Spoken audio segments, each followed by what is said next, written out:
Today on WBLN News, the October-November Vincam is out, campus ministry needs your help, and the varsity basketball team kicks off their season tonight. All this and more coming up right now.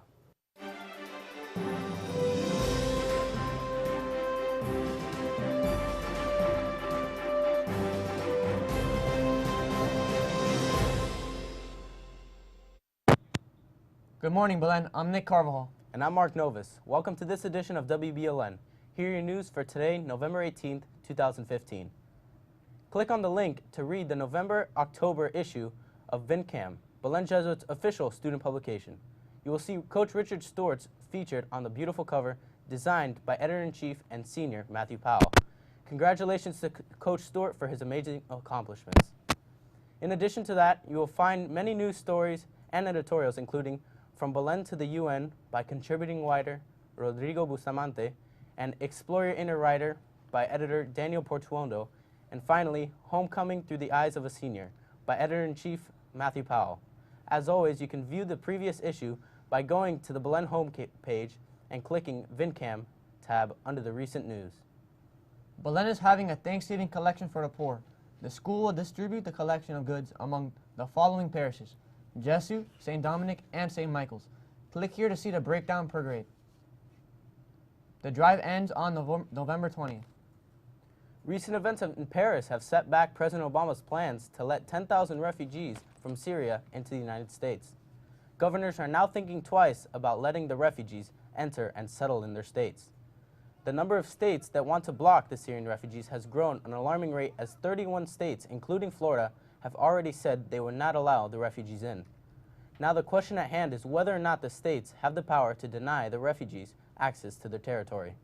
Well, governors don't have the power to force the government, that is the United States government, to do something different than it wants, at least in this case, regarding people moving from state to state. If they're allowed into one state, they can move into other states. However, the governors certainly have the power and the right and the obligation to speak up for the safety of people in their state. And if there is any kind of way in which we can better check the background of people coming from Syria or any other country, I am sure the President of the United States and Congress will find a way of implementing that. So this is not over. Florida Governor Rick Scott sent a letter to Speaker of the House Paul Ryan and Senate Majority Leader Mitch McConnell, which says, following the terror attacks by ISIS in Paris that killed over 120 people and wounded more than 350, and the news that at least one of the terror attacks suspect gained access to France by posing as a Syrian refugee, our state agency will not support the request we have received. More importantly, however, it is our understanding that the state does not have the authority to prevent the federal government from funding the relocation of these Syrian refugees to Florida, even without state support. Governor Scott then asked Congress to take immediate and aggressive action to prevent President Obama and his administration from using any federal tax dollars to fund the relocation of up to 425 Syrian refugees to Florida or anywhere in the United States without extensive evaluation of the risk these individuals may pose to our national security. The effect that this will have goes beyond just Syrian immigrants. Now, what will the policy be for all other immigrants of different nationalities? We will keep watching what happens. In international news, authorities have come to the conclusion that the Russian passenger jet Flight 9268 that crashed over the Sinai was brought down by a bomb. Alexander Bortnikov, head of the Federal Secret Service, was quoted by Russian state media yesterday by saying the bomb contained an estimated 1 kilogram of explosives. Metrojet Flight 9268 crashed on October 31st after departing from the Egyptian resort of Sharm el-Sheikh, killing all 224 people on board. In a televised statement, Russian President Vladimir Putin said the perpetrators of the Metrojet crash will be found and punished. The murder of our people in Sinai is one of the bloodiest in terms of the number of victims of such crimes. We won't easily wipe away the tears in our hearts and souls. It will stay with us forever. But that will not prevent us from finding and punishing the perpetrators. We should not apply any time limits. We need to know all the perpetrators by name. We will search for them everywhere, wherever they are hiding.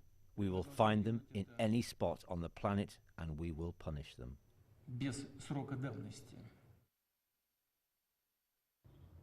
Authorities have detained the 2 airport co-workers in connection to the bombing.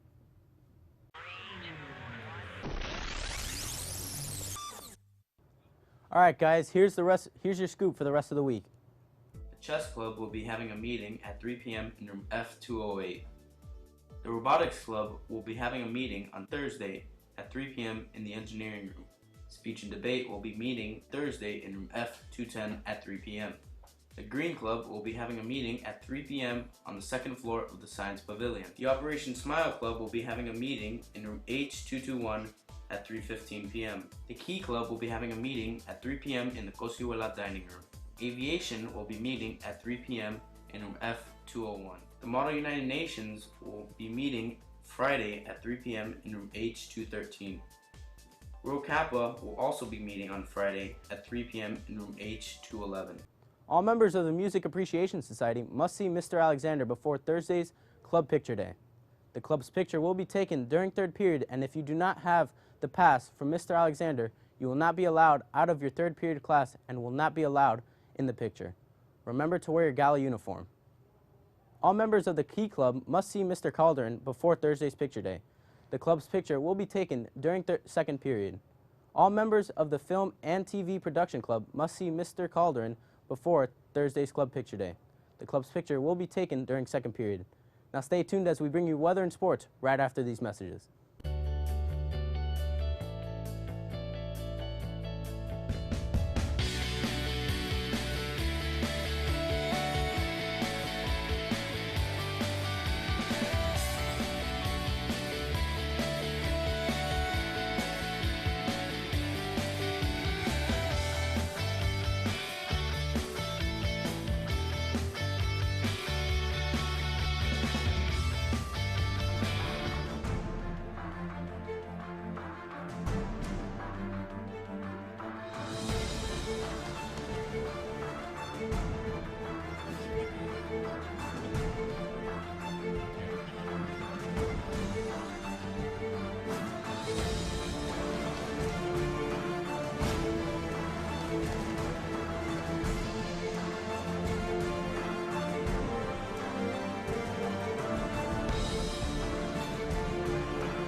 Good morning, Belen. Let's look at your weather for today. It's going to be looking mostly cloudy, but right now it's pretty clear, so don't worry about it. Let's take a look at your highs and lows for today. Today is going to be a high of 84, low of 76, relative humidity at 73%, east-southwest winds at 18 miles per hour, scattered thunderstorms, and precipitation at 20%. Take a look at your weather for the next 3 days. It's going to be a high of 85, low of 74, 60% chance of precipitation. Friday is going to be a high of 83, low of 73, with 80% chance of precipitation. And Saturday, a high of 82, low of 71, with 60% chance of precipitation. And that's the way it is.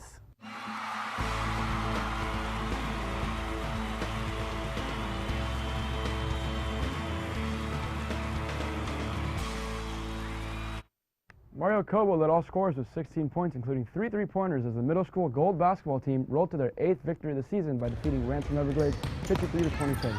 Christian Ayota contributed 12 points, while Chris Klemick added 7 points and dominated the boards inside. The freshman basketball team lost a close game to Archbishop McCarthy by the score of 47-45. The team plays Monsignor Place today at 4 p.m. The JV and varsity basketball teams will kick off the regular season with games at Florida Christian. JV game is at 6, and the varsity game is set for 7:30 p.m. The varsity soccer team will host Sunset at 3:30 p.m. The 6th grade soccer team plays at St. Agnes. The 6th grade soccer team will host Immaculate Conception. There will be a very important but brief meeting for all returning varsity tennis players. The meeting will be at 3:05 in Coach Barkeen's office. There is still time for all members of our middle school, JV, and varsity football teams to join the wrestling team. Practices begin at 3:30 p.m. in the wrestling room.